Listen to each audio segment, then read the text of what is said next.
Welcome to Nightlight. Step away from the mainstream and gather around as we enlighten the world and our realities and travel this cosmic journey we call life. Join us as we share with you and provide that beacon that can guide us all to a better way.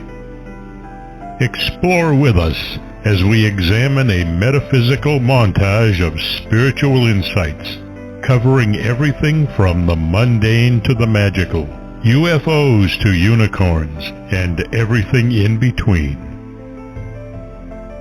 This is a time of awakening, of sharing and evolving, of spreading our wings and soaring on the cosmic breath of creation.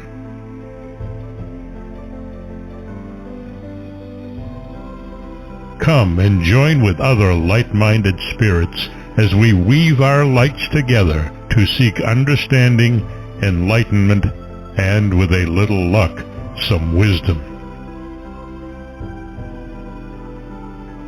This is Nightlight, a reminder that you are never alone.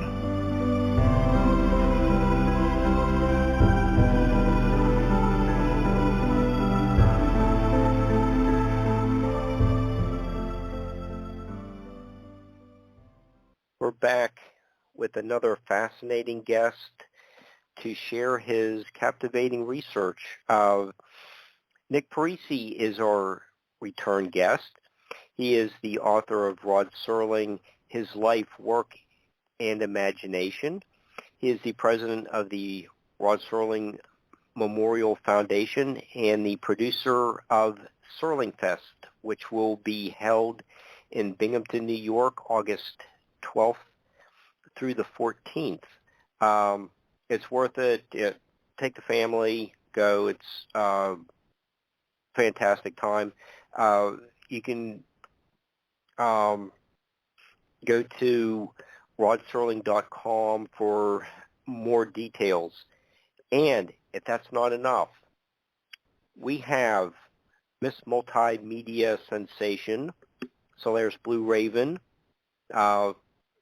co-hosting with me. She loves this topic, and it's usually like the last Sunday of the month after two action-packed shows on Friday and Saturday nights. She and Barbara have their lengthy,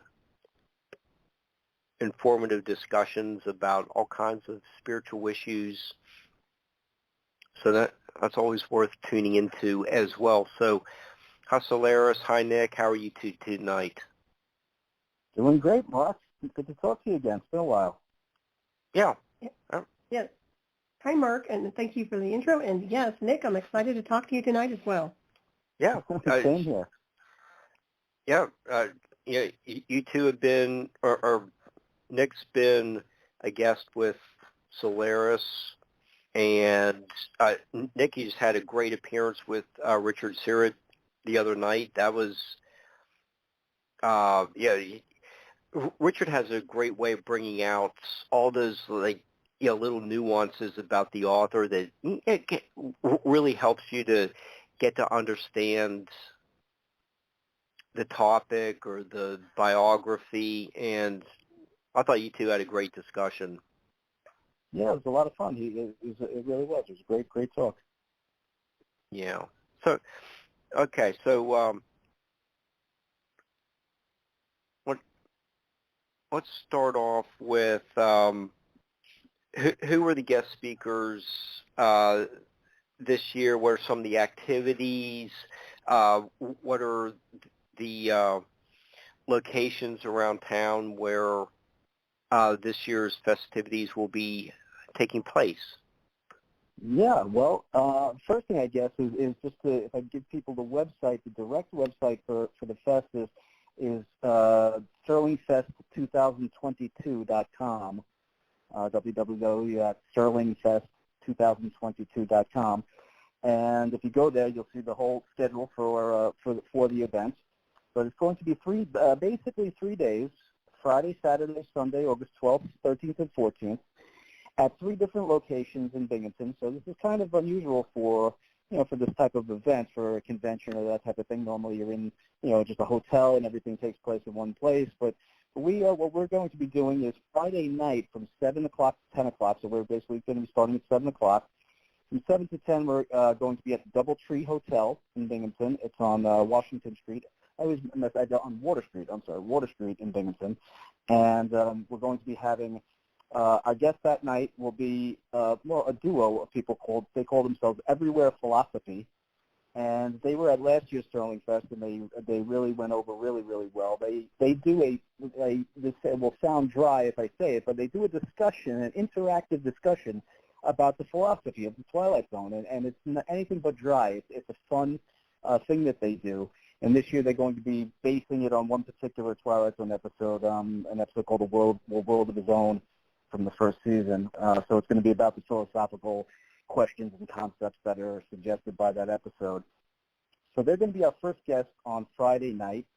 After them, we're going to have a Rod Serling video marathon. And what it's going to be is it's not going to be Twilight Zone. It's going to be rare things that people have not seen, a couple of really rare interviews with Rod that are not generally available, and some other rarer, more unusual appearances from Rod and other things like acting appearances, comedy appearances, things like that he did. So we're putting that together still now, actually, but that's going to take the rest 3 hour, basically 7 to 10, maybe even 7 to 11. Basically, we could say as long as we want, really. That'll be Friday night.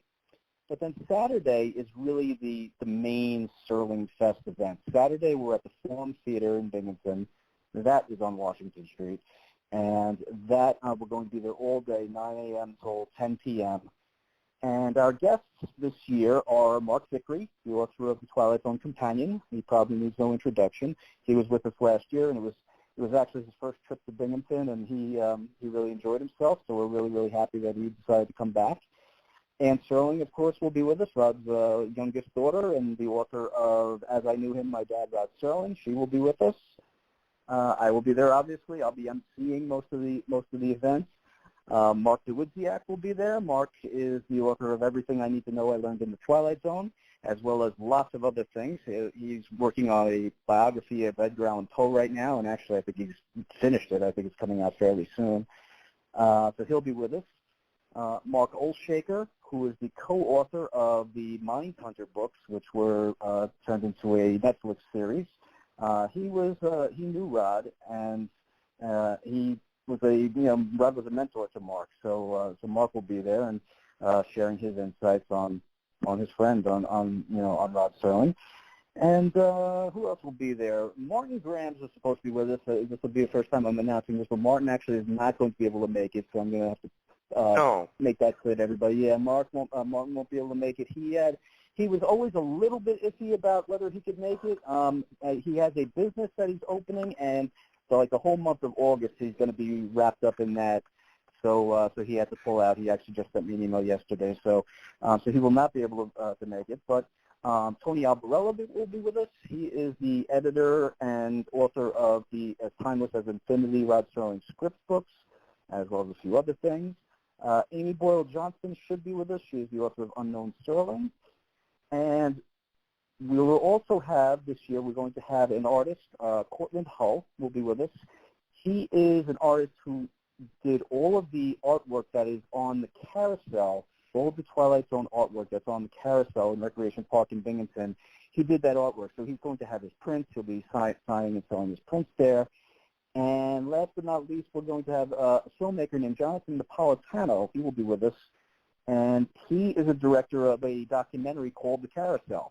And it's about that carousel and also about Cortland Hull's artwork for it, the process that he went through to create the artwork for the carousel. So we're going to be screening The Carousel and have a chat with those two guys. And they will be with us the whole weekend. And that's basically Saturday. And Sunday we will be at Recreation Park in Binghamton for somewhat informal get-together. We're just going to meet at Recreation Park at 10 a.m.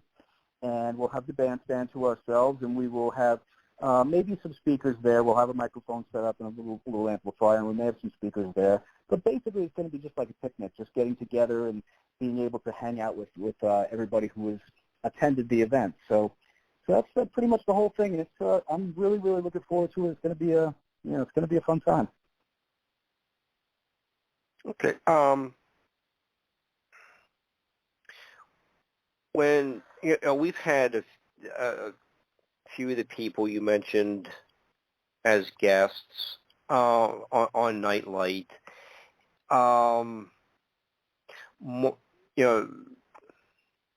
Mark Olshaker just really impresses me with his books he's co-authored with John Douglas. The pioneer of profiling. Mark Dworziak just has so many really fascinating books on a variety of topics, Kolchak and Columbo, Shawshank Redemption and its legacy.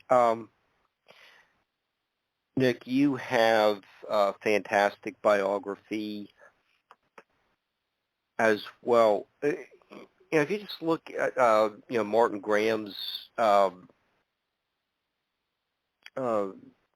Twilight Zone book, it just gives you all kinds of information about the production of each episode. It's a very helpful book to understand the series. If you look at all these authors, is there something about Rod or the Twilight Zone that nurtured this limitless creativity? Well, I think that, I think the Twilight Zone, first of all, is, I think that people who are drawn to that type of entertainment, that type of show, are generally creative people to begin with. And I think that, a show like The Twilight Zone that really expands your imagination and asks you to consider possibilities and things that you may not have otherwise considered is bound to, inspire you to be creative, and so I think that's the case for a lot of these people. I mean, not even just the people you've mentioned, but Rod Serling and the Twilight Zone have inspired so many successful creative people. I mean, just go down the list from Steven Spielberg to Jordan Peele to M. Night Shyamalan to on and on and on. So the Twilight Zone certainly inspired all of these people. So the people you're talking about are people who kind of took it a step further and were not only inspired by the Twilight Zone, but were also inspired by Rod himself. As I mentioned, Mark Olshaker knew Rod, and Rod was really a mentor to Mark and rubbed off on Mark as far as a lot of his philosophies and things like that. So Mark took a lot of what Rod said to heart, and I'm sure it has influenced him in a whole lot of ways. So yeah, Rod and the Twilight Zone together have been a wellspring of inspiration for lots and lots of people. Okay. So Solaris, do you have a question? Yeah, actually, I do have a question, and it's really a pleasure to have be part of this discussion here. I was going to ask you a little bit about the supernatural essence to the series itself. I know I've always loved the Twilight Zone, and I like the energetic associated with it's supernatural to me to some degree. Do you think Rod Serling was haunted by supernatural forces, or where do you think this energetic came from? Well, no, I certainly don't think he was haunted. I think he was just interested. He would always say that he was, especially when it came to the later series that he did, Night Gallery, which was much more dark and much more horror-oriented and much more, much more occult than the Twilight Zone was. He would always say, "I'm not a practitioner of the occult. I'm an aficionado. I'm interested in it. I like to read it." So he would read, Edgar Allan Poe, and he would read. Lovecraft, and he loved that genre. So he loved the strange, and he loved the unusual. So that's really where it came from, just from an interest in it, and he was able to translate, that interest into the Twilight Zone, and then later into Night Gallery. Mm-hmm. That's excellent. Yeah, I love it. Thank you, Mark. Oh, okay. Yeah, just chime in whenever you have a question. Okay.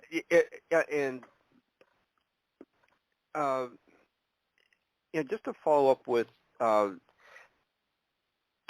Solaris' supernatural question, The Hunt was on MeTV last night,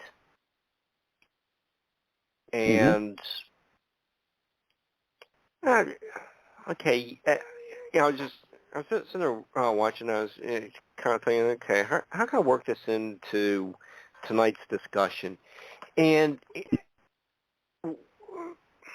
I guess if we're talking about supernatural, I guess an afterlife really isn't a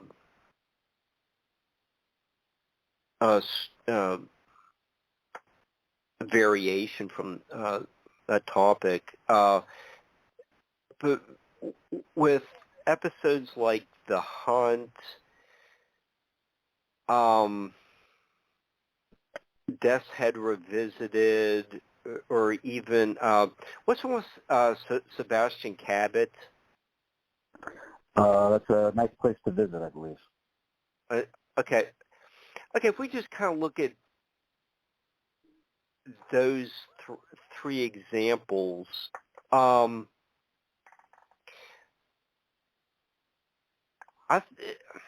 think those are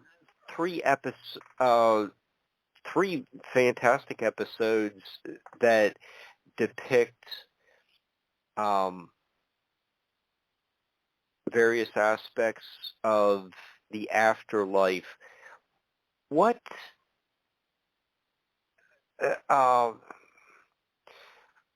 was Rod's upbringing, or what was his interest in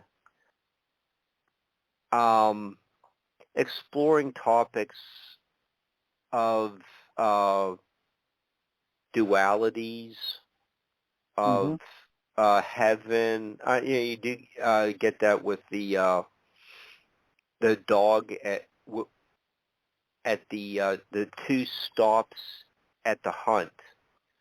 Yes. Yeah. Yeah. Well. Yeah. The Hunt specifically was actually written by Earl Hamner. So that actually was not a Serling, but your point is well taken, because it's similar to the other episodes you mentioned, and similar to Rod's take on that topic basically, and that's that. Well, Rod was he was born to a Jewish family. The Serlings are a Jewish family, so he had Jewish heritage. They were not particularly religious. They were never. I mean, he wasn't bar mitzvahed. They didn't regularly go to temple. So he was. They called themselves Reform Jews. Reform Jewish is more of a liberal faith. And later in life, Rod became a Unitarian. So Unitarians are by definition it's a liberal faith. It's accepting of all faiths or no faith.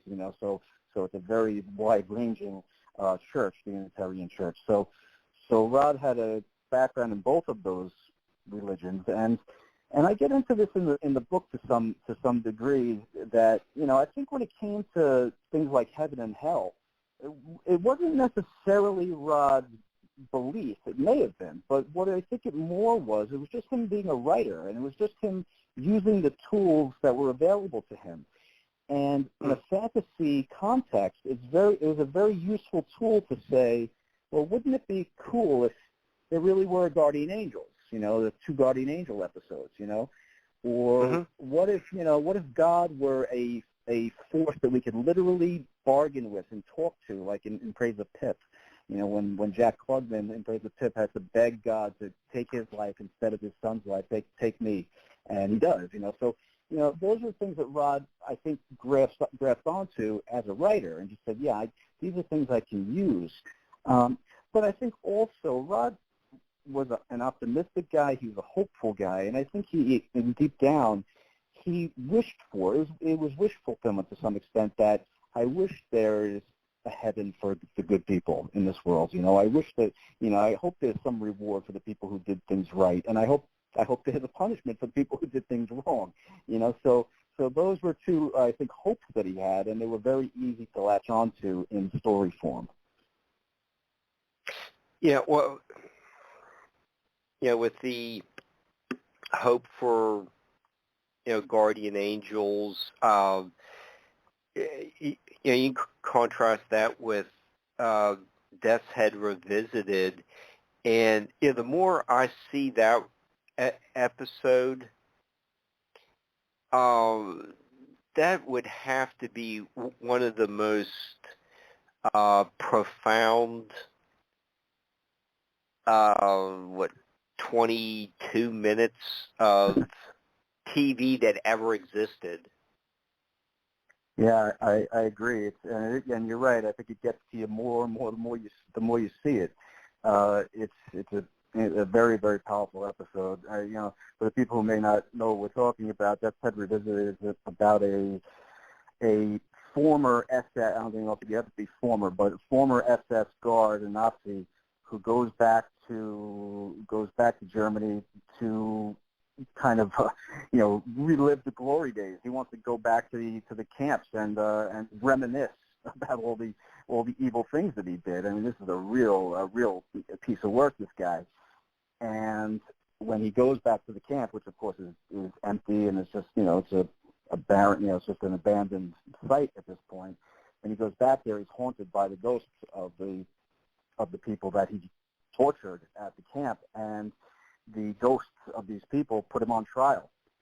And I always make the point that I think that's one of the more important aspects of this episode is that, or one of the more telling parts of this episode is that, Rod Serling, he wanted this Nazi to be punished, obviously. He goes back and the concentration camp ghosts come and haunt this guy to punish him, but he made sure they gave him a trial first. He was a very big believer in the rule of law and the process, and he was very sensitive about vigilantism. He did not want he would never have made those concentration camp ghosts out to be vigilantes or out for revenge. They weren't out for revenge; they were out for justice, and justice meant a trial. So they give him the trial, and they make it very explicit at the end of that episode. They say, "You've been judged guilty, and now he's going to give you punishment." And the punishment is that he's basically driven mad by these ghosts, and he's carried away to an insane asylum. And it's a brilliant piece of work, a powerful piece of work. It's Rod Serling. It's Rod Serling at his best. Mm-hmm. Yeah, I do want to just add something too as well. I remember that episode. It has a lingering essence to it in the sense of you're looking at all of his works. They have this strong message, a lot of moral when it comes down to ethics. You can call it philosophy, I guess, to some degree. But why do you think he did this? It seems to me like that was the biggest thing he wanted to imprint onto his work, was a message of some kind. Yeah, well, it wasn't even so much that, in the Twilight of episodes that Rod Serling wrote, there almost always was a message. But it was more the sense that Rod Serling believed that there has to be something more to my work. If I'm writing about something, I have to write about something. He wasn't going to just come up with a great idea for a plot and use that. And the writers can do that, and that's great. But Rod believed that if you're going to do this, if you're going to be a writer, you better say something about things. So it usually started with a theme for Rod Serling. So if you wanted to say something about the Holocaust or prejudice or conformity or whatever the issue may have been, he would start with that and then build a plot around that theme. So it would end up making a statement about one of those themes, but it was because that's just how Rod Serling wrote. He believed that your writing had to include that. That was just part of the job. Right. Yeah, it's applied today. That's what's so interesting. It's timeless. Yeah, and I think that's part of why it's. Yeah, and I think that's a big part of why it's timeless. I mean, of course, I ask this all the time. Why has Twilight Zone survived all these years and it's still, why is it still popular? And I think it's because of that. It's because Rod Serling, he demanded that the show be about something, about more than just science fiction and things, just more than shock value, more than scares, more than twist endings. It's about something more. And Rod Serling gave us these messages. He gave us these things to think about, and we've been thinking about them for 60 years. And I don't think we'd be able to, like Mark was saying, you've watched That's the Revisited how many times? You wouldn't be able to watch that many times if all it was just, a twist ending at the end about, some guy getting his just desserts. It's more than that. It's deeper than that. And that's why you can watch it over and over again. Mm-hmm. Absolutely, yeah. Nick, you just, when you were talking about Death's Head Revisited, and, the trial shows that there's some, there needs to be some type of rule of law. And I think we have almost the same type of statements in the episode "You Drive." Is that the right title? With the it's the grandpa from 16 Candles. Right, yeah. Well, it's called You Drive, correct? Yes. Oh, okay. But that one's one of my favorite episodes as well. Is they're related by themes, and you do bring kind of topic up in your book where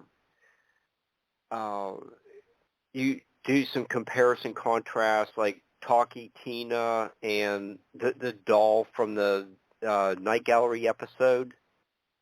Mm-hmm. So, I just wanted to, Well, I know exactly what you're saying. They were not just themes, but there were themes and motifs and things like that that Rod Serling repeatedly re-examined and revisited. So mm-hmm. So you just happen to get a killer doll in two Twilight episodes. Although the one the Talkie Tina actually again was that was not a Serling, that was a Charles Beaumont. Charles Beaumont's story at least.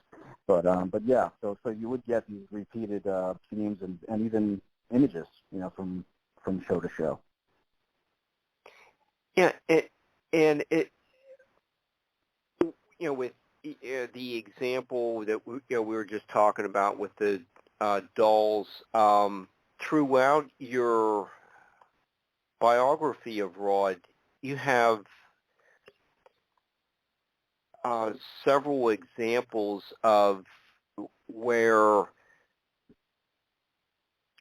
just say like 1959, 1960, and about 10 years later, you have Rod working with the same actor or actress. It just really seems like he had both friends that he would want to reappear in one of his episodes. Roddy McDowall might be about one of the best examples with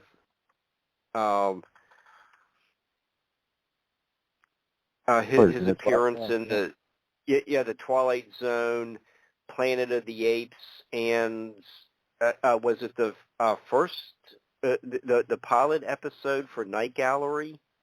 Yes, he was in the first story of the pilot movie. Yes. Okay. I've always liked that.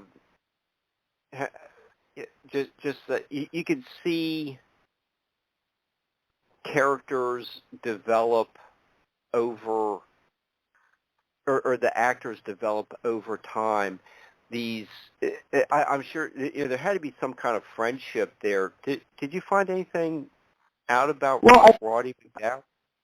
Not about him specifically, but I could tell you. I mean, one thing is that the first thing is that when it comes to television, especially in those days, you will see, certain actors show up everywhere. They're ubiquitous. They're there on every show. There's certain actors that just keep popping up everywhere. So that was part of it. But on Twilight Zone, Rod Serling had all the creative control in the world. So he hired these people. So absolutely, he had certain favorite actors, not necessarily friends, although I'm sure they were friends, but he had certain actors that he really liked, and those were the people he would search out for certain things. And I mean, the two examples from Twilight Zone that are probably most obvious would be Art Carney. Art Carney and Jack Klugman were probably Rod Serling's two favorite actors. And Jack Klugman starred in 4 Twilight Zone episodes. Art Carney starred in 1. But strangely enough, or ironically, or whatever the word is, one of the episodes that Jack Klugman starred in Praise of Tip, I mentioned earlier, Art Carney was Rod Serling's first choice for that episode. So he had certain actors that he really knew were dependable. That he said, these guys are going to get the job done. And I like these guys, and that. So those were a couple of them, and they just happened to show up. Again, later in his career. I mean, there are certain actors from Twilight Zone that show up in some of Rod Serling's feature films. The Man. The Man is one where Kevin McCarthy is in The Man. Burgess Meredith is in The Man. There's a whole bunch of Twilight Zone actors that show up in that movie. So it just and Rod didn't have any creative control on that as far as casting goes, but it just so happened that these guys showed up. So yeah, I think part of it was luck, and part of it was these were guys that Rod liked, and he was going to give them every opportunity to have a part in his show. Okay. Thanks for delving into that. I think that's interesting. I just like I've talked about that on other shows, like when different bands, you would know that, they collaborate, and it might be uncredited, but it's just interesting to see when something clicks. They stay together. And if it's not broke, don't fix it. If it works, go with it. Yeah. Do it again. Yeah. And Simon Oakland, makes a couple appearances, and and when you were talking with Richard the other night, you're talking about Bernard Herrmann. Wrote the music, and with Simon Oakland and Bernard Herrmann, Vera Miles would be appearing in the episode. You have parts of that cast of Psycho working with Rod. Just a year or two later. Just coming right off the heels of one of the best horror movies ever made. Yeah, so it was a good time. There was good timing. For Rod in a lot of ways. But yeah, so you had a lot of good things going on, and then you had a lot of good actors doing this stuff. Okay. I have a question here for a second, if I can interject just a second. Sure. Yeah, Thanks, sure. Matt. So I was going to, can you expand a little bit on the Planet of the Apes in regards to Rod Serling writing the ending of the script, and what inspired him to do that? Yeah, sure. I dedicate a chapter in my book to Planet of the Apes, because that's one of the, there's been so much misinformation about Planet of the Apes, and particularly Rod Serling's involvement in Planet of the Apes over the years, that, I felt like I had to set some of that record straight. And, Rod was the first writer on Planet of the Apes. Rod was involved with the Planet of the Apes script very, very early on, when a company called King Brothers Productions had, I guess, gotten they got the rights to film it. I don't know if there's a word for they're speculative rights basically to do it. And they sent him the book. They sent the novel to Rod and said, can you do something with this? And true to form, Rod started working on it like immediately and banged out a couple of drafts of the script for King Brothers. And then King Brothers fell by the wayside, and the project was picked up by Arthur Jacobs, Apjack Productions. Arthur Jacobs, who would eventually produce the film, and he kept Rod on, and he basically rehired Rod to do the script. So then for Arthur Jacobs, Rod wrote several drafts of the script, several drafts and revisions. And in pretty early on, Rod came up with that ending of the twist ending of the fact that these astronauts had been on Earth the whole time and they didn't realize it, and they discovered the Statue of Liberty. That was something that Rod came up with Arthur Jacobs. It was kind of a collaborative thing, and Rod obviously wrote it. And it was in, again, one of his early drafts of the script. And it happens to be very similar to a twist ending in one of the Twilight Zone episodes called I Shot an Arrow into the Air.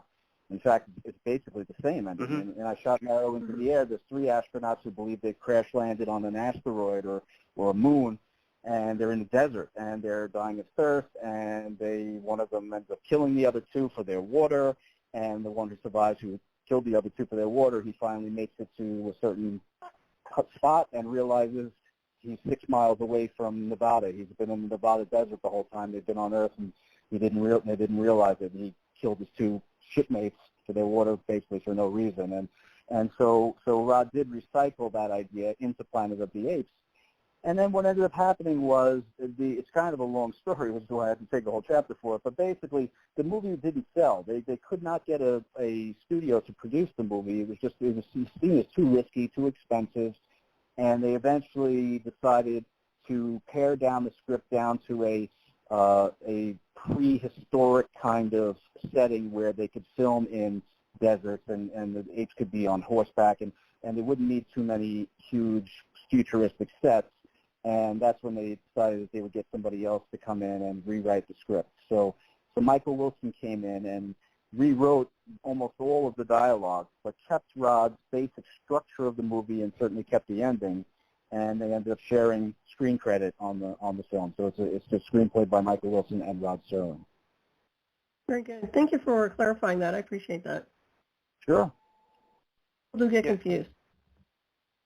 Well, just to follow up with Solaris's question, didn't realize it until going through your chapter 21 that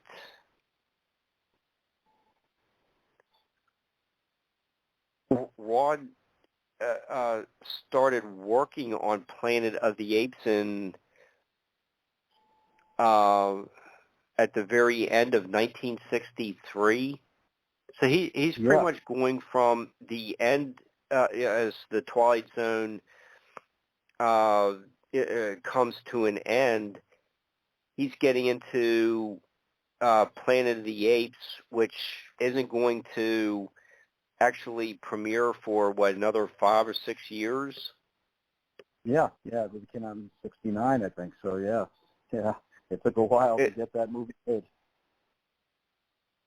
But I didn't realize that, and then somewhere while working on Planet of the Apes, he has 7 Days in May going on as well. Yeah, it's really pretty amazing the amount of work that Rod Serling was capable of. He was always working on multiple projects at the same time, and it's amazing how he was able to do it and still keep the quality of so much of it at a high level, because it's on the 7 Days in May is likely his best screenplay they ever wrote. And then actually we'll be screening that at Serling Fest. We're going to be ending our Serling Fest Saturday with the screening of 7 Days in May. But yeah, so he in the middle of, in between the third and fourth seasons of the Twilight Zone, that's when Rod actually decided he would take a break from the Twilight Zone. The show was technically canceled at that point. He went back to teach at his alma mater, Antioch College in Yellow Springs, Ohio, and he went back to teach, but at the same time he was writing 7 Days in May at this point. So he wrote 7 Days in May while he was kind of almost on a sabbatical from Twilight Zone, and that came out and got very, very good reviews, and it's a classic movie. And yeah, he was working on the initial draft of Planet of the Apes at the same time. And then, and then he also knew that the Twilight Zone was going to come back, and it ended up coming back as an hour-long show. And he wrote, I think, 7 of the fourth season episodes, I believe. So the production level was just amazing how much he was able to produce. Well, just those 2 movies, Planet of the Apes and 7 Days in May, are just an achievement by themselves. Yeah, no doubt. And, I mean, you're talking about one of the biggest block. I mean, a movie that spawns one of the greatest franchises in science fiction movie history. In Planet of the Apes, and he was a very, very big part of it. oh yeah, I was into all the having all the Cornelius and Zira dolls. Then there's the short-lived TV series too. I just love that whole thing. Just the makeup, and you didn't know what to expect.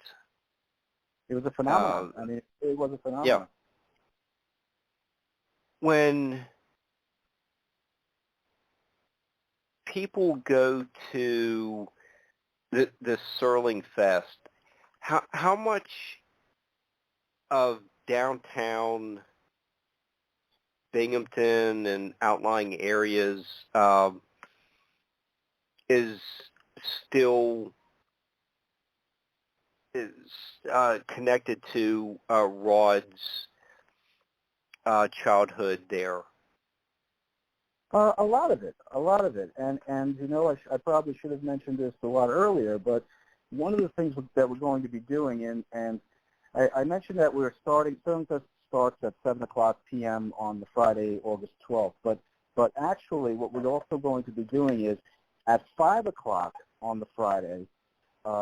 So again, the same day, August 12th, at 5:00 on that day, we're going to be doing a fundraising cocktail party that Donna Lupardo, she's an assemblywoman up in upstate New York, she has put together a fundraiser for us, a cocktail party, and we're going to be specifically raising funds to get a statue of Rod Serling built and installed in Recreation Park that I've mentioned a couple of times.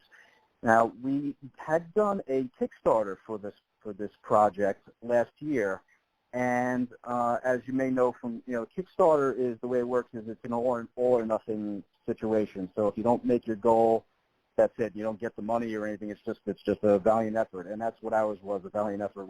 We came up short, but it generated a ton of interest in the project, and now we're going to be making an announcement at Serling Fest on August 12th. But I can tell you now that it is going to happen. We are going to get a Rod Serling statue in Recreation Park. And so that'll be one thing of Rod Serling. That'll be a tribute to Rod Serling in his hometown. So that'll be there. And Recreation Park particularly that's the park that Rod played in when he was a kid. It's about, I always say it's about 3 blocks from his childhood home, but it's actually more like 7 blocks from his childhood home. But they're short blocks though. But so it's not far from where he grew up. And it's the most appropriate place to have this type of thing. So Recreation Park is still there. The carousel is still the exact carousel that Rod rode when he was a kid. So there's that. There is a marker outside of his high school, Binghamton High School.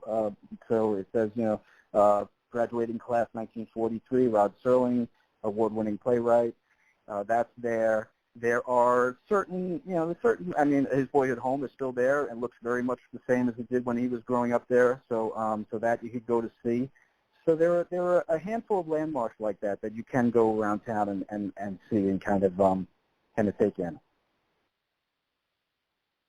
Okay, and the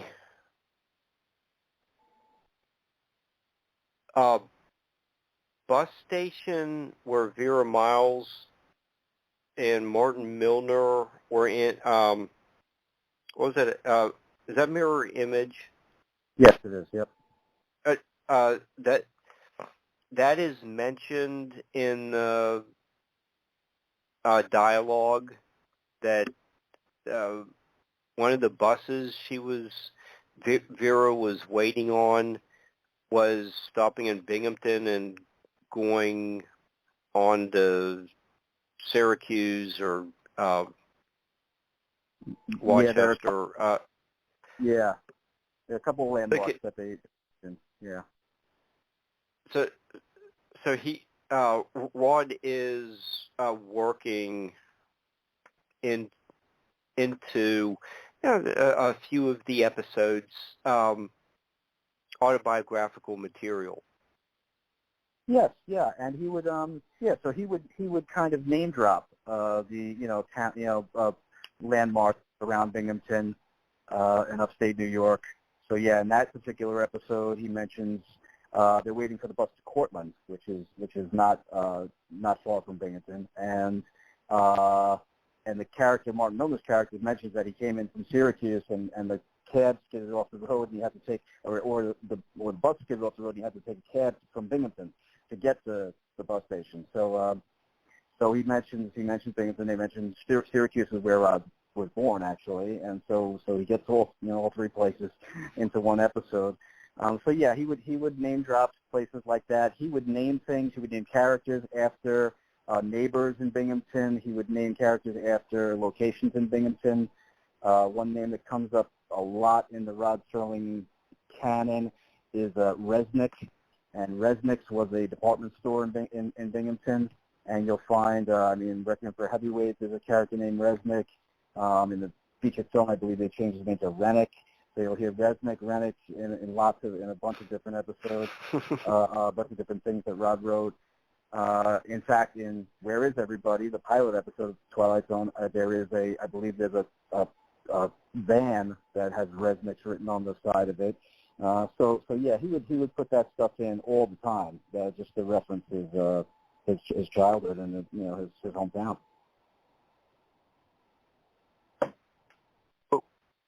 Solaris, you have a question? Yeah, I always have a question. Let's see here. One of my favorites was The Invaders with Agnes Moorehead. I really enjoyed that one. That's a classic, yeah. Isn't it great? And I was curious, I know Bessie you've had a paranormal background, but when you look at all this, like that one in particular, do you know if Rod had any UFO sightings or he talked about any type of UFO connection at all in his life? No, same kind of answer, and that one actually is and I only point this out because I know there are lots of people, and it's understandable. This is that there are a lot of people who think Rod Serling wrote every episode of Twilight Zone, and it's understandable because he introduces them and he kind of his face is on all of them, But The Invaders is actually a Richard Matheson episode, so he wrote that one, but when it came to UFOs, Rod was kind of the same. Had the same thing. He was very interested in a lot of these theories. He later in his life he became interested in the ancient astronaut theories, and he liked to read about it. He was intrigued by it, but he was also a skeptic. He was rather a practical guy. He had to have concrete evidence of something, before he would say he really believed in it. And he never did. He never had a sighting or anything like that would have said, yeah, oh wow, yeah, I truly believe in this now. Very good.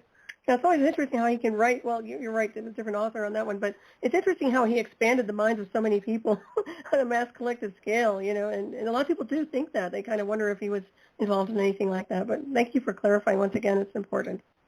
Sure. Well, to stick with Solaris's theme, just go in a slightly different direction. With an episode like Purple Testament, did Rod have some experience where you could see who was not going to come back from the battle? That episode seems to be one that, like Solaris's shows, what Barbara and I do, and almost every other podcast, just kind of looking at these unexplained phenomena. Purple Testament might be one of the best examples of, does something like that really happen? Is that document, like, how do you explain something like that? I think so many late night shows all go back to some of these themes that Rod explored originally in the Twilight Zone. Yeah, and that episode, again, just so people know what we're talking about, the Purple Testament is an episode that's set in Leyte in the Philippines during World War II. And that's where Rod was, that's where Rod saw combat during World War II. It was in Leyte in the Philippines. And this is the episode where he actually did get autobiographical and said it exactly, where he was. And at the beginning of the episode, the one character comes back from a mission and where 4 men have been killed, and he shows his commanding officer a list that he wrote before they went out on the mission, and on the list he has the names Hibbard, Morgan, Horton, and Levy. Those are the 4 names that he had written down, and those are the 4 guys that died, and he wrote that list before they went out. And those names were Rod's war buddies. Those are guys that did get killed in action in Rod's unit, Rod's regiment. So he used their names for these characters to commemorate them, to honor them, really. And so, being able to know who's not going to make it back. I mean, that's again just kind of one of those classic kind of what if concepts. When first of all, Rod experienced so much death during the war and saw so many guys die. As a writer, I mean, it's not a huge leap to say, what if I could have saw that he was the one that wasn't going to make it back? What if I knew that this guy was not going to make it back? And that's, so that's the jumping off point for a great story. And that's where he went with it. Okay, yeah. While flipping through your book, as the first season was coming to an end, the production team wanted to have Orson Welles as the voiceover. Yeah, that was an idea. At least that was floated by the network for sure. And that's I'm glad I was able to clarify that, because that's another semi myth about the Twilight Zone. There's always been talk about that this network wanted Orson Welles to begin with, that he was their first choice as narrator, and that wasn't really the case. Rod got the job, as narrator, and he wanted the job as narrator, but it was after the first season that they decided, why don't we get somebody on screen? Because Rod was not on screen in the first season; he was off screen. And they said, why don't we get somebody on screen? And somebody, suggested Orson Welles, and they thought, yeah, that's a great idea. And I've said this before. I know that Rod was scheduled to go fly to London and meet with Orson Welles, and I wasn't able to determine if that actually happened, if he actually followed through with that. But long story short is that it just didn't happen. They weren't. I don't even know if they got into negotiations with Orson Welles, because he would have wanted significant money to do it, and they were already trying to cut the budget. The BS was not, we're not trying to expand the budget, that's for sure. And Rod really wanted the job, so Rod got the job to be the on-screen narrator in season 2, and then. Yeah, it's an interesting aspect that didn't happen, but you can't. It would be fascinating to see what the show would have been like with Orson being on camera, but Rod, it's just, his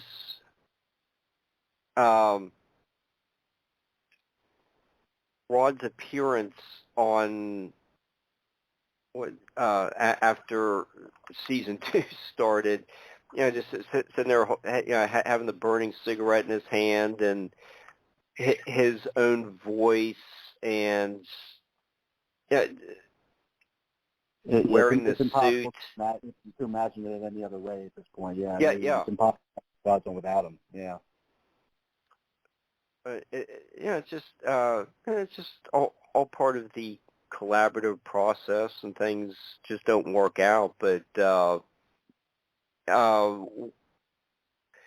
legacy, seeing Rod over those few seasons, that it's just major part of Americana TV. Yeah, absolutely. He was his presence was, he became iconic. It became he was a gigantic part of the show.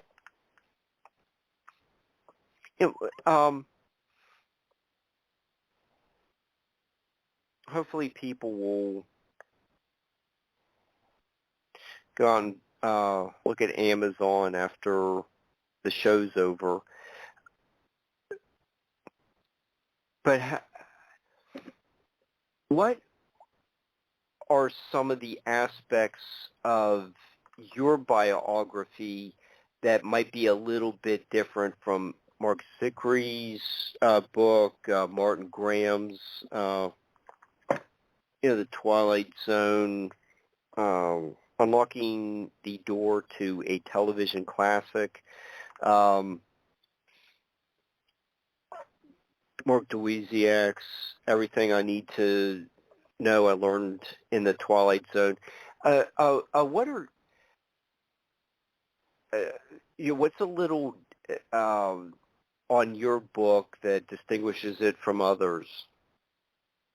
Well, it's the first thing is that my book is actually the first book that actually covered Rod Serling's entire career, in and out of the Twilight Zone all the way through, from his very first show to his last show, on a show-by-show and a series-by-series basis. No other book had done that before. Mark Zickery's book covered the Twilight Zone in that fashion, covered every single episode of the Twilight Zone in detail, and that was the book. Scott Skelton and Jim Benson wrote a terrific Night Gallery book that covers every single Night Gallery episode in detail, and that's the book.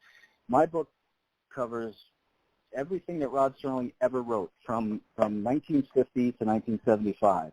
So it's all of his initial television series, from Craft Theater, Playhouse 90, the United States Steel Hour, all of the Lux Video Theater, all of these series. Every single episode that Rod Serling wrote, I write about in some detail, and all the way through the Twilight Zone, through Night Gallery, and to the end, and including his feature films and even some of his radio work, a lot of his radio work actually. So it's a complete look at Rod Serling's body of work. It's the first truly complete look at his body of work. So that's the first thing.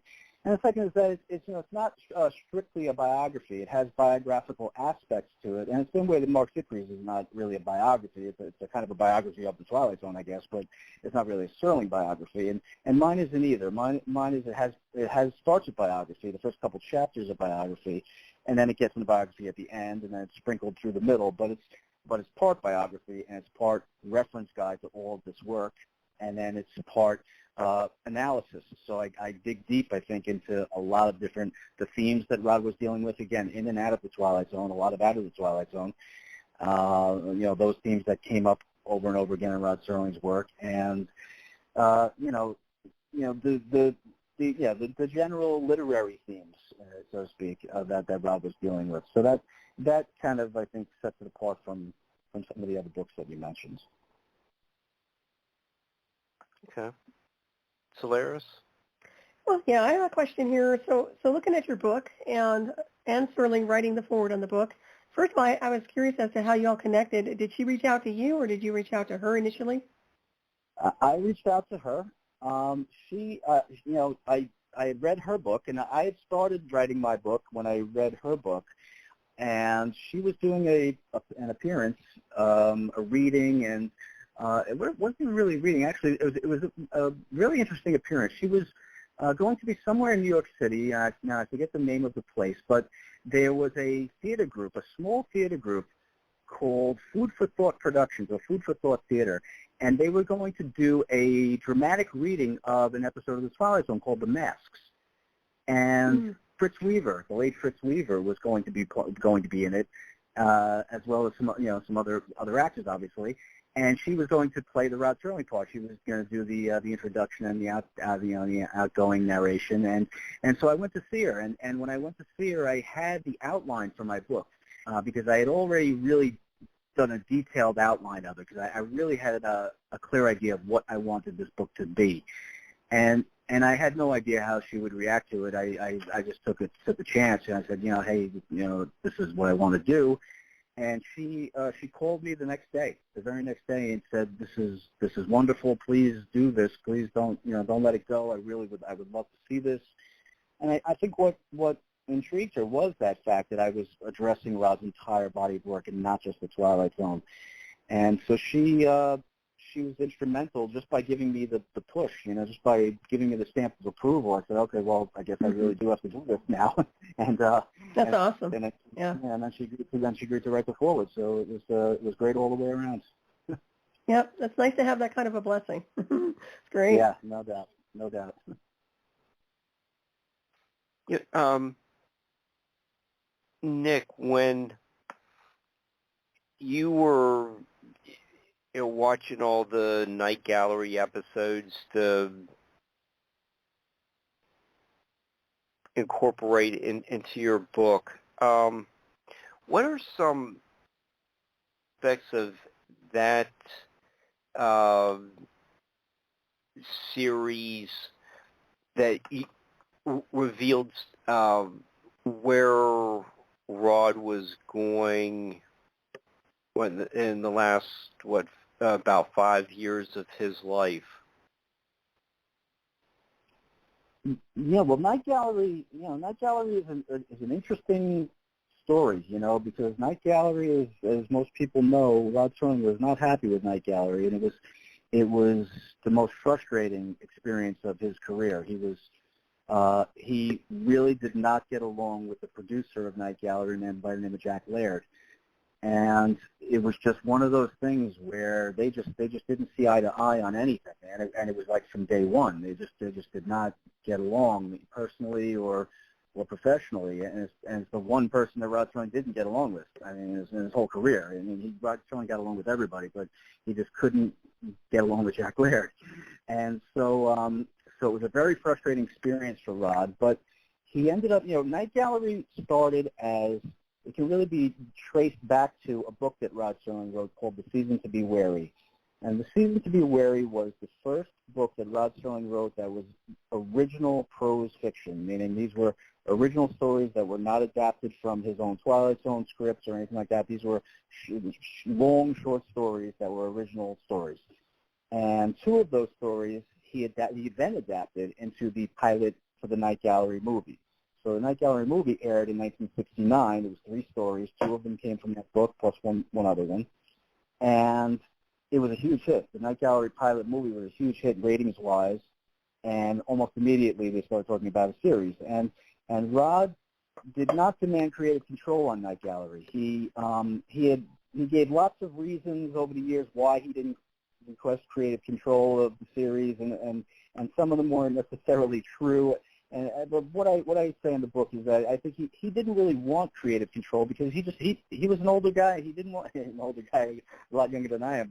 But at that point, he had been through working 12 hours a day on the Twilight Zone. He did not want that kind of work schedule again. So I think he kind of wanted to have his cake and eat it too. He wanted his name on the show. It's Rod Serling's Night Gallery, and he would do most of the writing for it. And that was by agreement with the network. They wanted him to do most of the writing for it. But he was not going to be like he was with Twilight Zone, where he was involved in hiring the actors and having his eye on editing and the set design and all that kind of stuff. Where Twilight Zone, he was involved in everything. and he did not want that kind of workload. But unfortunately, he got unlucky in the case that they hired a producer to do that work, and he just happened to not get along with his producer, Jack Laird. So I hope I make the point in the book that Rod wrote a lot of really great stuff for Night Gallery. I think he wrote, I think some of his best work is in Night Gallery. A couple of scripts I think are just downright brilliant.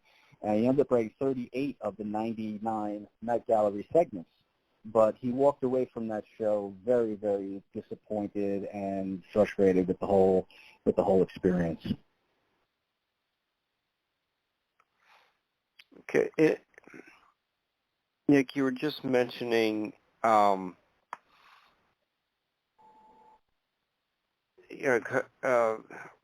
had a collection of original short stories. That's a couple for Night Gallery episodes.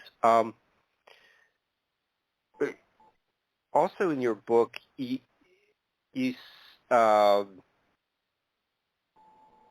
wrote that Mark Olshaker saw the manuscript for a novel, but it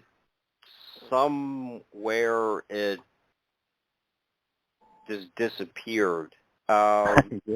Yeah. Is there an update on that? Did Anne find it in a shoebox, or has it ever surfaced? No, but it is on my it's on my holy grail list of things I will find, because Rod never published a novel. He never published a novel in his life, and from my research, he actually probably wrote two. One is the one you're mentioning, and it was a novel. It was really a novelization of A Storm in Summer, which was an episode of Hallmark Hall of Fame that he had written. Storm in Summer was a critically acclaimed episode of Hallmark Hall of Fame, won all sorts of awards, and Rod adapted it into a novel. And Mark Olshaker mentions, I saw the manuscript. He showed me this novel, and it just has not shown up anywhere. And I really, really intend to find it. And the other one is there were plenty of news reports at the time that said he had finished. He said he finished a novel called X Number of Days. That's the other novel. And as you may know, Rod dictated everything that he did. He dictated his writing, which is a very, very strange way to work, but he dictated everything. And we do have a lot of those Dicted Belts recordings now. They exist. So X Number of Days is it exists somewhere, whether it be in Dicted Belt form or something, but it does exist, and that's one that I think we will find sooner rather than later. Okay, that's a fascinating story. And speaking of other lost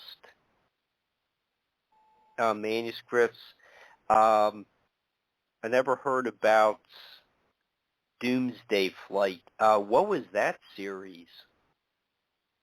That was not a series. What that was a television movie, and it did air. The Doomsday Flight was a made-for-TV movie, and again, big ratings hit. It was one of the first really made-for-TV movies, and got great ratings. Was repeated a bunch of times, and unfortunately, it was about the plot of the Doomsday Flight was that it's about a terrorist threat to an airline. A terrorist calls the airline and says that he had planted a bomb on the airplane, and the gimmick in it is that the bomb is they call it an aerodyne bomb, and it's set for air pressure, and it was set to be activated at the time the plane took off, and it's set to go off when the plane begins its landing and gets underneath 5,000 feet. So once the plane gets under 5,000 feet, it's going to blow up. That's the gimmick to it. So after this movie aired, there were a spate of bomb threats to airlines based on inspired by this movie. Lunatics calling up airlines saying they planted an aerodyne bomb on flight, and a lot of airlines had to they paid some demands to people to tell them where the bomb was, and in every instance there was no bomb. but they still, they couldn't take that chance, obviously. So the FAA, the Federal Aviation, Aviation or whatever it is, they called the networks and demanded that they never show this movie again. So it was repeated, basically like one or two times, and then they stopped airing it because they were too many copycat threats. And Rod regretted it to, like hell. He regretted having written it, but it wasn't his fault. He said, I can't take credit for the amount of idiots out there, around now and knuckleheads, but he did feel bad that he caused kind of a problem. Now we need Mark and John to profile those people to act normally. It's just a TV show. Jeez. Okay, calm down. yeah, but they took it to heart, apparently. Okay, so Solaris, I'm about done with my rant.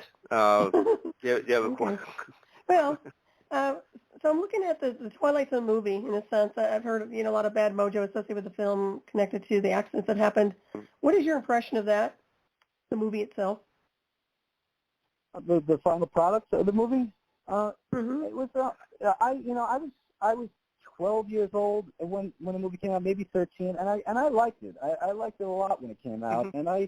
and we actually screened it at one of the Serling Fests, and to see it again on the big screen again. I still kind of like it. It's not a great movie by any stretch. And it's not. It has its moments.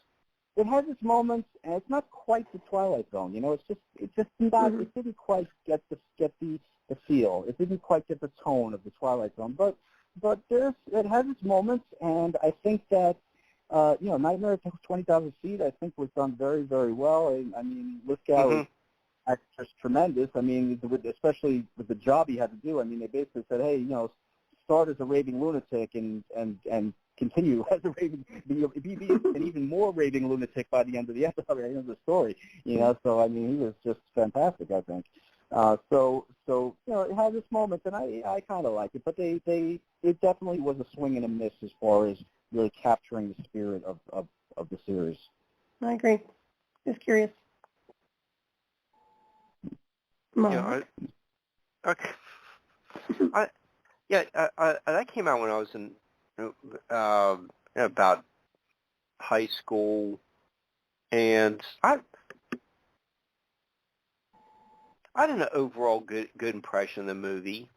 I was seeing Dan Aykroyd in it, the Nightmare at 20,000 Feet. I thought it was well done. Yeah, it had its moments. It really did.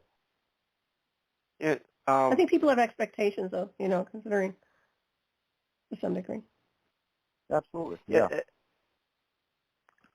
How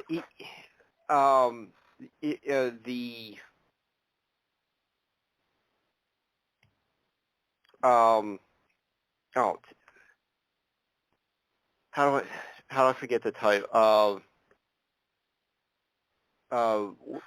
The remake of Bill being the monster. Yeah, It's a Good Life. Yeah. Yeah, it's a good. I can't believe I forgot that title. But that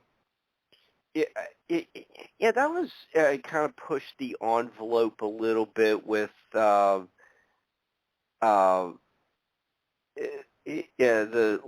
fantasy ending, but there's Bill just really seemed to be almost like the only person that could almost pull that off and make it work. There's just something about Bill's face that where you can't believe he's a monster, and you slowly get pulled into what he's doing. But Bill was just great at creating one of the classic monsters in TV history. Bill Mumy was a terrific child actor. I mean, there's no two ways about it. He was great. He starred in 3 Twilight Zone episodes, and he was great in that one, in all 3. But that one particularly, that's probably the most memorable one, even though the other 2 are very good. Yeah, he was great in it. The kid in the movie, Jeremy Lichter was his name. He was fine. I don't think there was anything wrong with him, but it certainly was a different story that they decided to tell with that character, I think, and it was different. You know, it was different, and it was it was an interesting take on the character, but I don't think it certainly wasn't the Bill Mumy character. It was a different character. It had different aspects to him. But Bill, when we did this show a couple years ago, 2 or 3 years ago,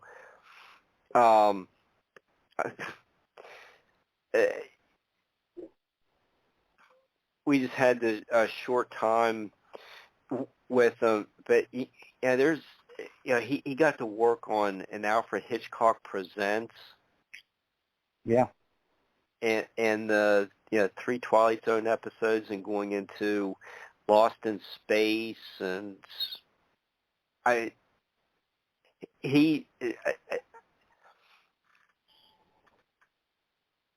a heck of a good. Yeah. He's produced one of the producers of Ancient Aliens now. He's had a small role in Papillon. Yeah. And being part of Barnes and Barnes singing Fish Heads. But, it's one of his Dr. Demento classics. But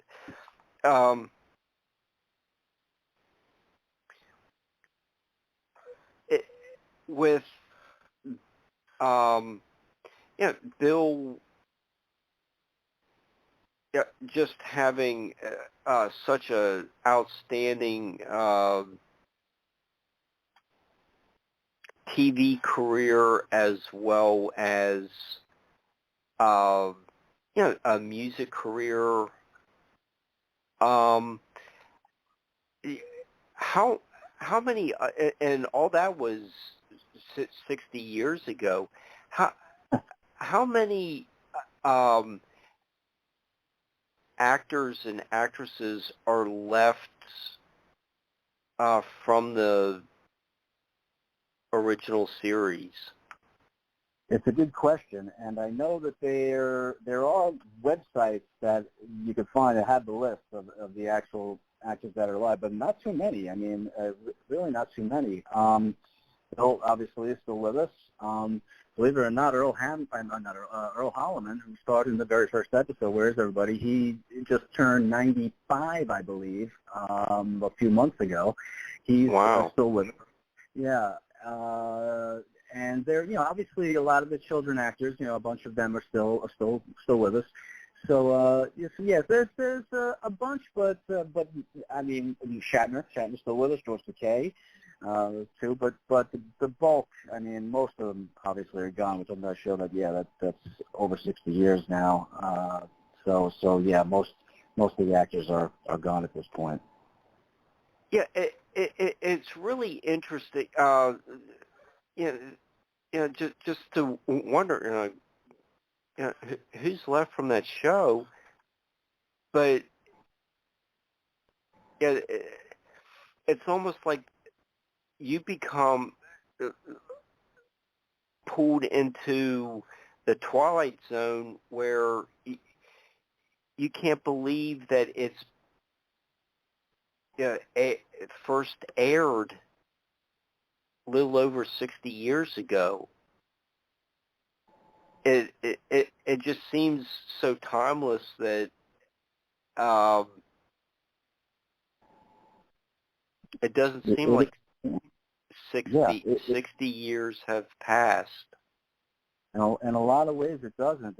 And one of the interesting things is that I find if you watch the 80s Twilight Zone, the one that came out in '85, that one looks more dated to me than the original Twilight Zone does. So if you try to watch that now, it's really, really dated looking, whereas the original Twilight Zone, even in black and white, has this timeless quality to it. Plus, thankfully, films are so pristine, since they've done the Blu-rays and the films were preserved well and everything. It really just looks beautiful. I mean, the cinematography and everything else. But yeah, so it is aged. Most of the Twilight Zone episodes have aged very, very well. So, what's your favorite episode? Most people probably tell you that it depends on the day that you ask them, but I ended up settling on Walking Distance. I always give that as my answer. I think it probably is my favorite. I always loved it. I even loved it when I was a kid. The theme of going back to your youth was even when I was a kid, I got it. It wasn't like I had that kind of nostalgia at the time, but Rod made me get it. I understood what this character was yearning for and everything. So I always loved that episode. But just as I've gotten older, I have loved it even more. So Walking Distance is probably my favorite. I can tell you, for sure, my top three would be Walking Distance, Eye of the Beholder, and Monsters Who Do on Maple Street. That would be my top three, and I think I could probably Maple Street and Walking Distance could probably just kind of duke it out. That's it. But those would be my two top ones. How about you, Solaris? Oh gosh, well, I like Time Enough at Last. That was a real good one. And I like The Invader. And I don't know, the Night Call was a good one too, if I'm not mistaken. Yeah. Is that the one? Yeah, I like that one. So yeah, I guess it depends. One thing I did want to make a mention of too, and we probably discussed this on and off in past shows, but I love the contrast of the black and white, and to me, the dramatic energies associated with that film just looks really nice in the series itself. That's one thing I really used to enjoy, was the black and white drama. Just the lighting, everything looked really good. I completely agree. My comment. Completely agree. The black and white adds such a dimension to the series. It's the thing that's missing from all of these remakes, is that they're not in black and white, and they're just not. It doesn't have the same feel to it. Yeah, definitely. Well, I think we all grew up with them. It's interesting, like I said, there's timelessness with it, and I'm older than both of you probably, so I love the series. I never get tired of watching it. I remember they had the marathons usually at the first of the year, and we'd always sit there and watch. And by the time the marathon's over, the whole house has changed and morphed into some kind of multidimensional space. But yeah, it's really interesting. That's fun. Yeah. There's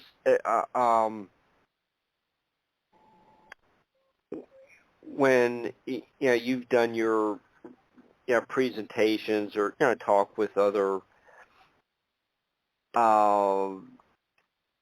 people at the conferences, it seems like the Mike Wallace interview frequently comes up, and you can still find that on YouTube.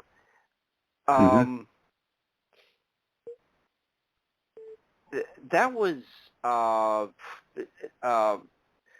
Rod seemed that he was pretty sure that this was the Twilight Zone was going to be a hit, and Mike was like, science fiction fantasy for TV. What are you thinking? And you could. Rod just seemed like he was really sure of the apprenticeship that he put in with the Playhouse 90 and moving into this new project, the Twilight Zone, that he just knew that this was going to work. I think he was confident that it would be good. He was confident that it would be quality, and he was probably confident in that because he knew how much effort he was putting into it and that he was going to put into it. He wasn't going to let it be less than that. if it was going to fail, it was going to fail for some other reason, not for the reason that it wasn't good, you know. So he was confident in that. And Mike Wallace, you know, I'd give him a break. I know a lot of people kind of think that he was being snarky, or he was a little, I don't know, you know, I don't know, yeah, being snarky or something. But I think Mike Wallace was the at the time that was the prevailing wisdom. The prevailing wisdom was that Rod Serling was out of his mind. You know, he's leaving live, dramatic, you know, 90-minute quality, prestigious dramas for a 30-minute film science fiction show that they thought was going to be for 8-year-olds, you know, and they thought, you know, what is this guy doing, you know? So when Mike Wallace says, well, so I guess that means you've given up on writing anything important for television. And Serling says, well, it kind of depends on your definition of important, you know. I mean, you know, so he was like, but that was the prevailing wisdom. People thought it wasn't going to be important. It might be, but it wasn't going to be important. And 60 years later, we're sitting here telling you how important it was. It was tremendously important. Yeah, and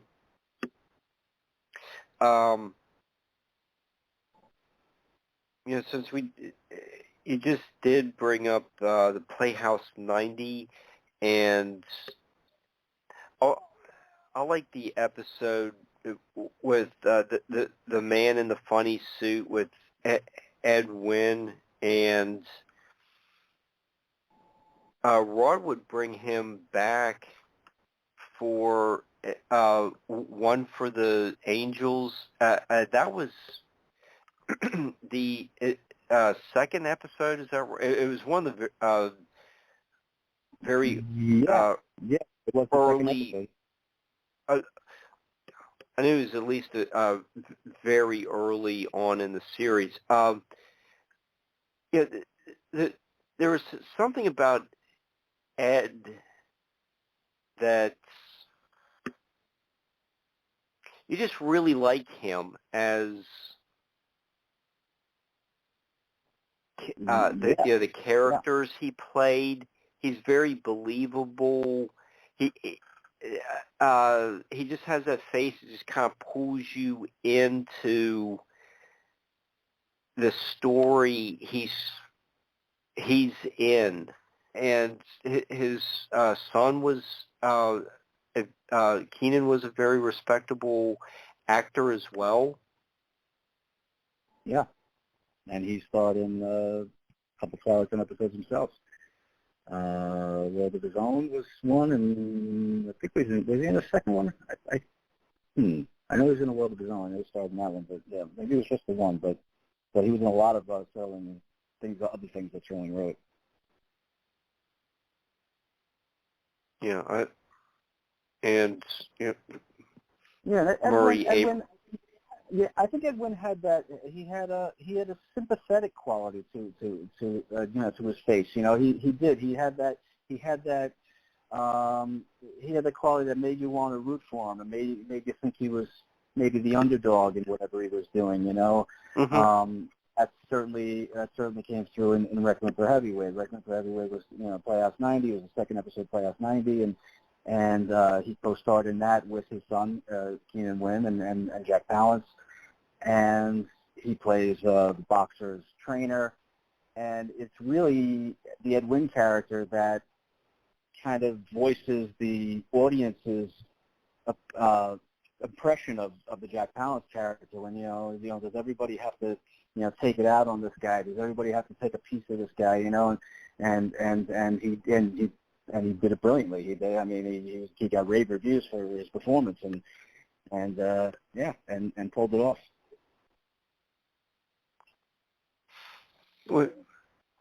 Solaris, do you have a question? Oh, I always have a question. It's the best question. Let's see here. So I was going to ask you if there was anything you could add to Rod Serling's work. What would it be? Well, Rod Serling had two really unrealized dreams. You know, two things that he really wanted to accomplish in his life that he didn't get to accomplish. The first is the big one. That's to get a Broadway play produced, to get a play produced on Broadway. And he did not do that. He wrote a couple of Broadway plays, actually probably 3 or 4, and they were all optioned, and they had various wranglings, and they just never made it to the stage. And after he died, Requiem for Heavyweight did make it to Broadway. It was it came to Broadway. It was starring John Lithgow, believe it or not. And unfortunately, it bombed. It got terrible reviews, and it closed after less than a week. But Wow. During his lifetime, he didn't make it to Broadway, and I think I would love to have given him that, to have him see his name on a Broadway proscenium.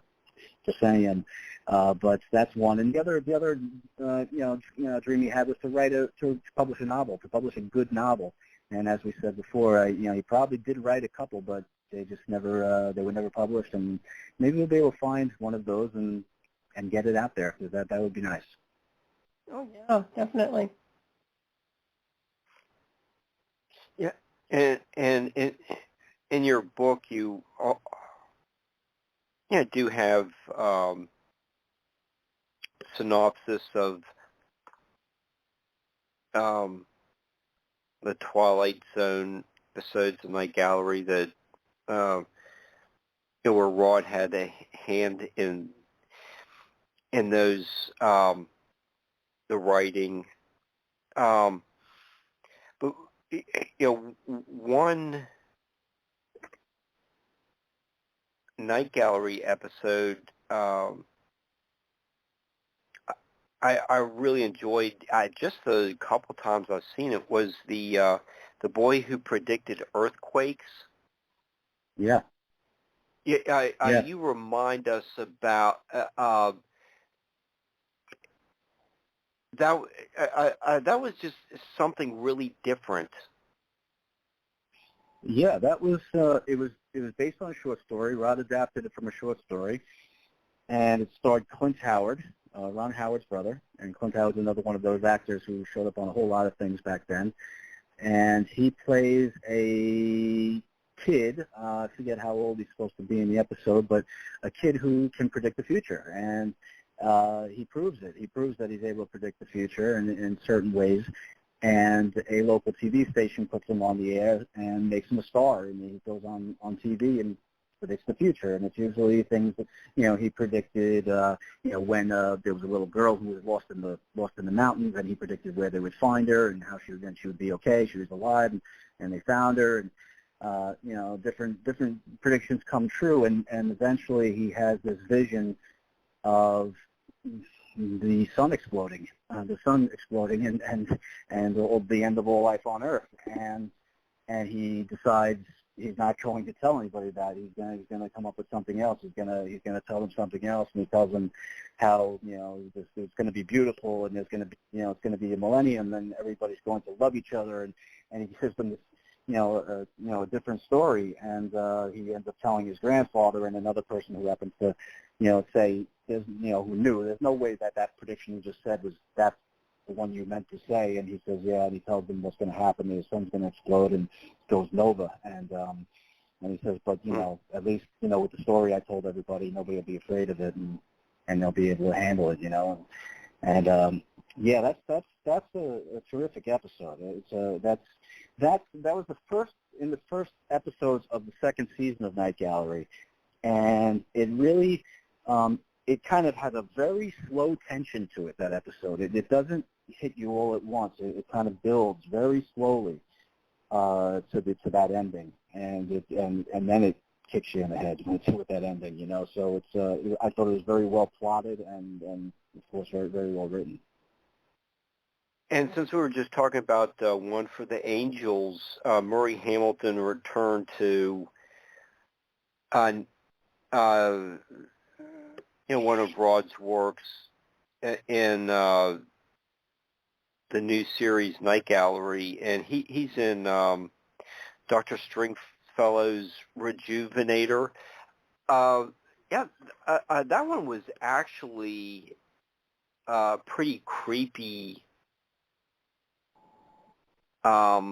episode. Yeah. Well, Night Gallery in general had more of a creep factor than Twilight Zone did, So yeah, it had a little more of a shock value to it, a little more a little more horror and everything. So yeah, and that one was creepy. It was because of the because the ending. Whether the guy who's selling this rejuvenator, that's he's a charlatan. It's not really a rejuvenator, and he ends up being haunted by this ghost that that he sees, and it's a creepy episode. It's a pretty good one too. I always like that one. It's not played as in reruns as often as I'd like, but when I do see that one, it really puts the hooks into you. Yeah, Night Gallery occasionally did have that quality to it, where it could hook you and hold you there. Yeah. Okay. So, Solaris, do you have anything? Yeah, Another question? I still have a bunch of questions jotted down. Oh, good. Well. We'll just kind of tag off on each other here. So my question, first of all, you have the SerlingFest2022.com. So this is out every year, correct? Yeah, this is going to be our sixth annual Serling Fest. Yes, it's been every year. Okay, excellent. And will you be having signed copies of your book for sale at the event, or? Absolutely. In fact, probably every author who's there will have signed copies of their books. So Mark Zickery, Ann Serling, myself, Mark Olshaker. Yeah, we will have a small vendors area, and we'll have those, and we'll also have we always have a raffle. So we are going to have a whole bunch of items that will be available by raffle tickets, including signed checks from Rod Serling, and again, signed books from just about every author that's there, as well as a whole bunch of other, Twilight on DVDs and things like that. So there'll be a whole bunch of raffle prizes to get. That's awesome. Well, I'm really happy about this event, so thank you for being part of it and creating this atmosphere. It's wonderful. We love doing it. It's a time that we can get all these people together and speak the same language. It's one of those times where you get a whole bunch of people together who are on exactly the same wavelength about something, and it really is nice. And we do a lot of fun stuff. And I do a Twilight on Jeopardy. We're going to be doing that again this year. We do, like I said, we do some trivia things. We'll have an hour with Mark Zickery where you can just, basically Q&A, anything you want to know. So we do, a lot of different things, presentations, screenings, fun stuff, or scholarly stuff, for all across the board. It's a really varied event. I think it's well needed right now, too, on the timeline. So, yeah, it sounds great. Awesome. Thanks. There are a lot of church people who go there. It attracts people from such various backgrounds. Yeah, I think so. Yeah, it's just and everyone just from different age groups. But it's really a lot of people reminiscing about how Rod or the Twilight Zone really influenced their lives for the better. Hence, you get some people, like ministers being there,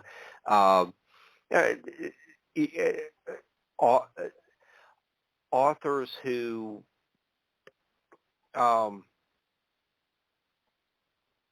have a diverse canon, but they always coming back to their roots, which is watching the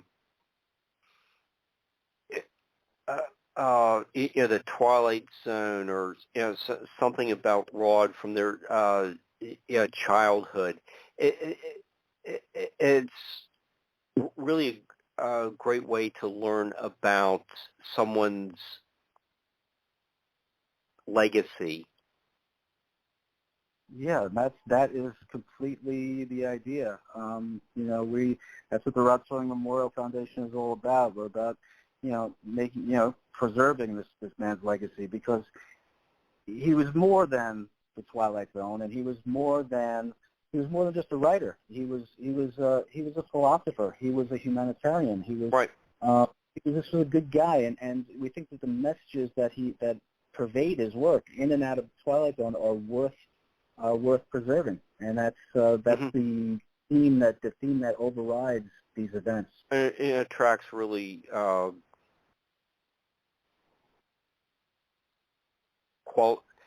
quality people. Families are there. It's a really wonderful time, and after making the trek a couple times, up there, giving me like a new perception. Like when I watch in a little bit, it'll be an episode airing on MeTV. Well, it's seeing it more, like you said, that this episode, or the idea behind the series, was put together by someone who is basically a philosopher. Yeah, I think that's true. Yeah, and I think the attendees are there to just pay homage. It's just duly justified. But is Amy's Unknown Serling in print now? I believe it's if you go on Amazon, I believe it is available. I think so anyway.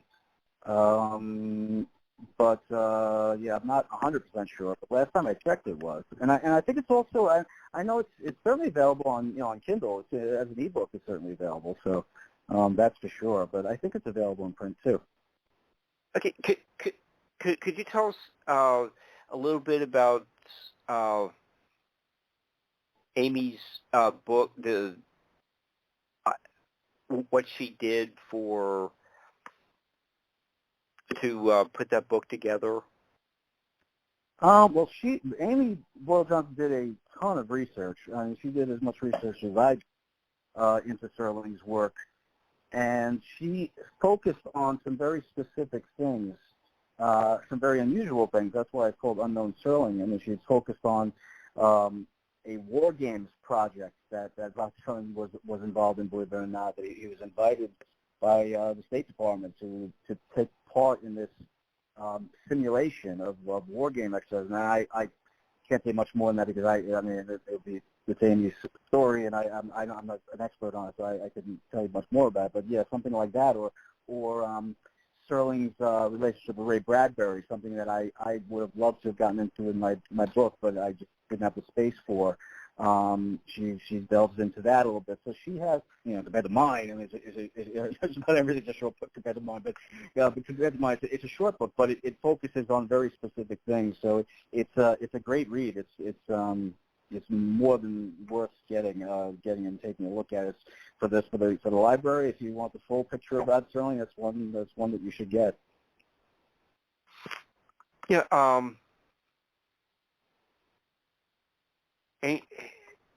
Amy sat down with Ray Bradbury for a weekend. I'm not sure how long it was. But yeah. Okay, at least it was for a few hours, and I think that that would have been amazing, just to hear Ray talk about his philosophies, his career. He was that sci-fi mid 20th century sci-fi, American sci-fi authors really did leave a lasting legacy. And you mentioned Gene Roddenberry too. We need to bring him in the mix as well. What kind of relationship did he and Rod have? Well, Roddenberry and Serling were friends. They were friends. They knew each other pretty well. And Gene Roddenberry gave one of the eulogies to Serling at his funeral in California. So they knew each other well enough for Gene Roddenberry to do that, and he wrote a beautiful eulogy to Serling that I quote in my book.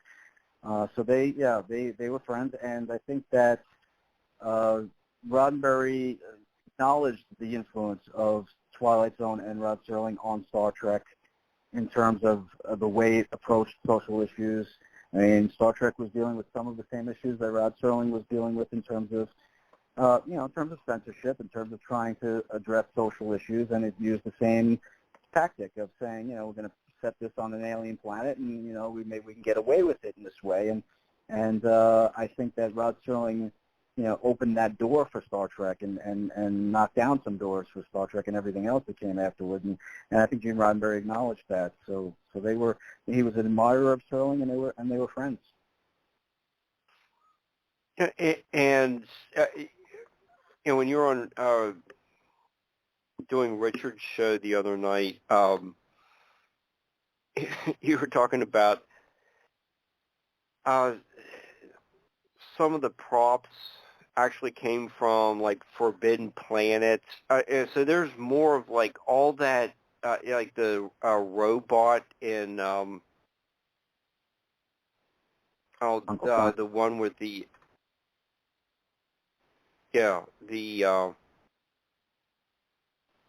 one where the daughter was always waiting on her husband, and the robot shows up at the end.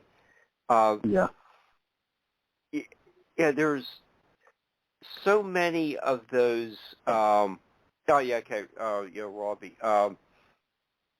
Robbie the robot, right.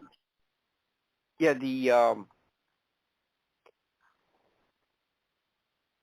that classic 1950s sci-fi stuff, movies also blended into the Twilight Zone and later episodes. But there's something, seems like it just became like one of those touchstones for later authors with all that really interesting sci-fi, the whole sci-fi genre from the like latter half of the 50s and to the start of the Twilight Zone into the later 60s. It's really a fascinating creative period. Yeah, because I mean, what you're talking about is and Rod said this, is that he would say that when they started the Twilight Zone, 1959, the beauty, the advantage they had was there was this 100-year history of science fiction in the written form, short stories and novels that hadn't been filmed, that had not been adapted to the new medium of television or feature films. So they had this wealth of backlog of stories and ideas and everything else that they could now introduce to this new generation through television. I mean, television had just, really started 9 years earlier, than Twilight Zone started, it came on. So it was a new, is a new medium to showcase this genre. And then as the technology got a little bit better, then you got Star Trek, and then so this was a period where the medium of television was growing up and getting more sophisticated, and it was able to tackle these stories that had been in existence for ages, really. That's a good point. that just what astonishes me. I don't know if that's the right word. It's not to be an overlooked American Renaissance.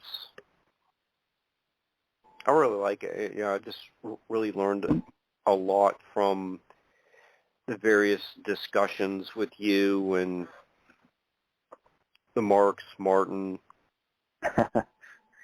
It's an interesting series, that's for sure. Yeah, and a lot of very fascinating people you have at the lined up to be speakers this year. Let's see. What else do we need to say about the conference? Well, just if I can, I'll give the website again. It's SerlingFest2022.com. And I would like to mention again that that cocktail party that we're having on the Friday night begins at 5 o'clock, and that's a separate event and a separate ticket. So you'll see if you go to SerlingFest2022.com, there's actually two different events. There's Serling Fest, and you'll be clear, and then there's the cocktail party. And the cocktail party, like I said, is going to specifically be geared towards we're raising funds to get that statue of Rod Serling done. And Donna Lupardo, the Assemblywoman who put this together for us, was able to get us most of the way there, most of the way to getting the statue done. And this is going to help us kind of pass the finish line of getting that done, because this is something that the foundation has wanted to do for a really long time. And it's something that's way, way, way overdue. I mean, there are statues of everybody everywhere. I mean, you go into any city, you're going to find a statue of, Mark Twain or Edgar Allan Poe or writers, athletes, politicians, military people. I mean, there's no reason in the world that there shouldn't be a statue of Rod Serling in Binghamton. It was, his hometown. He's their most famous resident, and he loved the place. So it's long overdue, and we're almost certainly going to get it done. And it would probably be the unveiling would be sometime late next year, because it's going to take about a year to actually build the statue and get it done and everything. But so probably late next year for Serling Fest 2023, that may be the main attraction is unveiling that statue. And we also do have some other announcements to make that are kind of hush hush that we'll be announcing on that August 12th during the cocktail party. That if people want to come down and get the scoop, that would be where to do it, because there is at least one other pretty exciting announcement that we're going to be making that night. Okay. And if people are in the area for the August 12th, 13th, and 14th, Rod's grave is in the region. How far of a drive is it to pay respects? It's in Interlaken, and it's about less than an hour, maybe between 45 minutes and an hour, something like that. So it's not around the corner, but it's not a bad drive. And so that is there. It's I believe the cemetery is Interlaken Cemetery. I think something like that. So don't quote me on that, but yes, it's not that far. And and there are those other sites that you could see as well that are that are around town in Binghamton. Okay. All right. Solaris, do you have anything to plug? Your books, upcoming guests for your show? Oh, I'm good. No worries on that one. I just want to thank you again, Mark. This has been fun. Thanks for letting me co-host, and a pleasure to connect with you again, Nick. Hopefully I get you back on Hyperspace at some point. This has been an excellent interview. I hope so. It was great talking with you, Solaris. Yeah, you too. And you have the cost of the tickets are very reasonable, by the way, so that looks really nice. Website? Thanks. I think so. Yeah, we try to make it reasonable, and it is a kind of an intimate thing. It's not. I like to tell people it's not. There's not going to be 10,000 people there. It's not a huge convention. So when you come, you'll be able to mingle and really talk to people. It's a really much more intimate experience than most conventions that you would probably go to. Yeah, sounds great. I'd go out there. I have to get my way over here. I'm in Colorado right now. So. But yeah, that's great. Okay, and Nick, where can people get a copy of your very worthy biography? Well, the book is Rod Serling, His Life, Work, and Imagination, and you can get it on Amazon, Barnes & Noble, pretty much anywhere books are sold, you can get it. If you happen to want a signed copy, I do have some available, and probably best bet is to grab me through Facebook. If you just look up Nick Parisi on Facebook and send me a message, and I'll be happy to set you up with that. And I can send you out a signed copy. Otherwise, come to Serling Fest, and I'll certainly get you a signed copy there. And the book actually is going to be coming out in paperback next year. So if you want a hardcover, now would probably be the best time to get it. It still is available in hardcover, but it will be released in paperback next year, and I'm looking forward to that. But if you want a hardcover, it might not be available forever. Okay. Well, it's a very, you did a great job. It's a very insightful book. It's a well-done biography. The accolades you got for it are certainly deserving. So, okay, I think we're. I appreciate it. It was great to talk to you as always, and I wish you could make it to Serling Fest. I'm sure you'll come back again sometime. Oh, yeah. I have it on my list of things to do. I really enjoy going up there. Yeah, we have about a minute or so left. We can wrap it now, or unless someone has something to say. But I just want to thank both of you for making this a terrific show. I had a great time. I'm sure the listeners learned a lot about Twilight Zone history, Rod's legacy, and go to Serling Fest or get Nick's book, and you'll be rewarded. So I just want to thank you again, and I will see everyone next Tuesday, and Barbara has a great show lined up on Monday. So thanks again, everyone. See you next week. Thank you.